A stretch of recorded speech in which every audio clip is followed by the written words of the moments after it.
My name is Damaso Navarro, and I am a mechanical engineering student at UTRGV. So far, it's working great. This is one of the newer machines that we've gotten. It's, obviously we've already been working on some small pieces, some big pieces. They all look great. It's nice learning how to use a new software that we could use later on in, life, probably in this field of work, and it's gone great.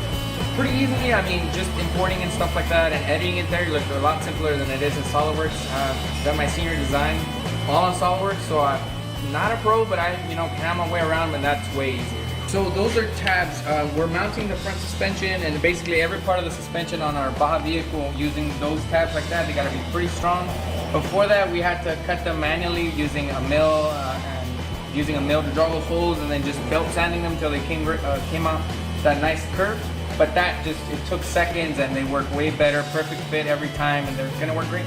Baja Racing at UTRGV is a all-student organization, mostly mechanical engineers, but we do allow all majors, where we design and manufacture an all-terrain vehicle that we then use to race against about 100 other schools at competitions worldwide. The point of this is to gain real-world experience from designing and manufacturing a vehicle and various pieces from the suspension all the way to the transmission of the vehicle.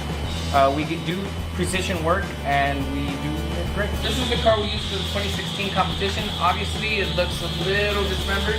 After every race, we do have to disassemble most components and learn from what we did, what failed, what can be improved, what can be done better. And so that's what we're currently in the process of. Also, this is a very rigorous competition, so a lot of these parts, you see the wear and tear that's there. Once again, these tabs that are very important, they're seen on almost every part of the suspension. That would be like around there for shock placement, for placement of the front A-arms, for the lower A-arms. These are very important components that have to be manufactured precisely. Perfect fit every time.